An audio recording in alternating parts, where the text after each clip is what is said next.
આજે 23 સપ્ટેમ્બર 2025 એટલે કે રાષ્ટ્રીય આયુર્વેદ દિવસની જે ઉજવણી છે એ ઉજવણીના ભાગરૂપે આપણી શાળામાં સંત શ્રી આશારામજી પબ્લિક સ્કૂલમાં ગારડી વિદ્યાપીઠ કેમ્પસ દ્વારા જે આયુર્વેદ ચિકિત્સા ફ્રી કેમ્પનું આયોજન કરવામાં આવ્યું છે. એ કેમ્પની અંદર મારી સાથે અત્યારે જોડાયા છે ડૉક્ટર અંકિત લાડાણી. તેઓ MS આયુર્વેદ છે. તેમની પાસેથી કેટલીક અગત્યની માહિતી આપણે જાણવાનો પ્રયત્ન કરીએ. તો સર, મને એ કહેશો કે આજનો જે ઝડપી યુગ છે, ફાસ્ટ યુગ છે, તો એની અંદર આજે ન તો કોઈની પાસે સમય છે કે ન તો પોતાના માટે કોઈ કાળજી લેવા માટેનું કંઈ એવું કોઈ પ્લેટફોર્મ કે પોતાના માટે ટાઈમ આપી શકે, પોતાના માટે કાળજી લઈ શકે.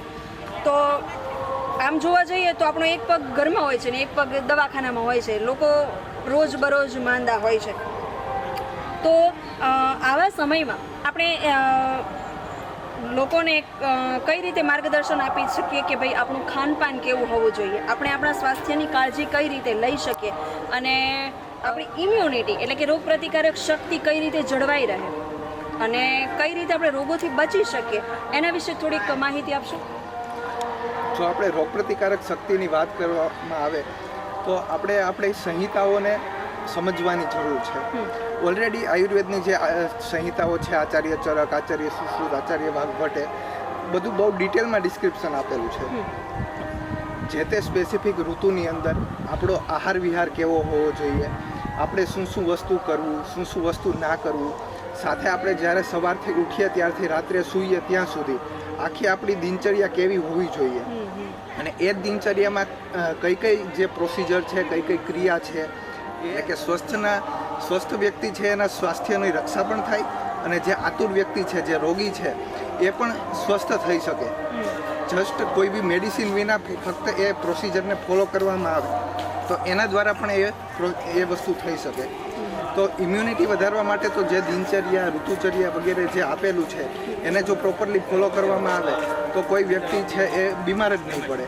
જો દિનચર્યા, ઋતુચર્યા વગેરેનું પાલન કરવા છતાં પણ જો કોઈ વ્યાધિ થાય છે તો એ વ્યાધિને ક્યોર કરવા માટેને ઘણી બધી અલગ અલગ પ્રકારની ઔષધ યોગ આપેલા છે. એ ઔષધ યોગનું જો પ્રોપરલી જો ફોલો કરવામાં આવે, એને કન્ઝ્યુમ કરવામાં આવે તો ખૂબ જ ઝડપથી, જનરલી લોકોની મેન્ટાલિટી એવી હોય છે કે આયુર્વેદિક ટ્રીટમેન્ટને એમાં રિઝલ્ટ મળતા ઘણો વાર લાગે છે, સમય લાગે છે, પરંતુ એવું નથી. મેઇન વસ્તુ એ છે કે સાથે સાથે એ ઔષધની સાથે ખાવા પીવાની જે પરેજી છે એ પણ ફોલો કરવી પડે છે. આજના યુગમાં લોકોને કરવી નથી હોતી. એ લોકોને કરવી નથી હોતી અથવા તો કરવી હોય છે તો એમની પાસે પ્રોપર એમનું નોલેજ નથી હોતું.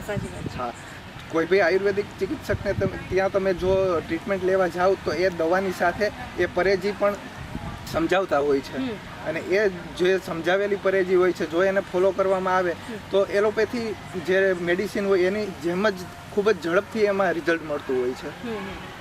સરસ માહિતી આપી છે અમારા દર્શક મિત્રોને. અને જે તમે વાત કરી ને કે લોકોની મેન્ટાલિટી એવી હોય છે કે આયુર્વેદ ટ્રીટમેન્ટ કરીએ પણ એમાં રિઝલ્ટ બહુ મોડું મળતું હોય છે.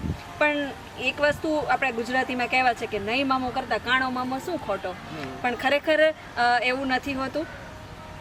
જેમ એલોપેથી આપણે ટ્રીટમેન્ટ કરતા હોઈએ છીએ તો એની સાઈડ ઇફેક્ટો પણ ઘણી બધી હોય છે. એક વસ્તુ તમે મટાડો ને તો થોડા દિવસ પછી બીજી વસ્તુ ઊભી થઈ જતી હોય છે, કેમ કે ડ્રગને મારે છે. તો તમે એના કરતાં બેટર છે કે આયુર્વેદ અપનાવીએ તો કંઈક જે આપણા શરીરની અંદર જે આડઅસરો થવાની છે ને એ આડઅસરો ઓછી થાય છે અને ફાયદાઓ વધારે થાય છે. તો લાડાણી સર, તમારો ખૂબ ખૂબ આભાર. તમારો કિંમતી સમય તમે અમને આપ્યો એટલે એ બદલ તમારો ખૂબ ખૂબ આભાર. ધન્યવાદ.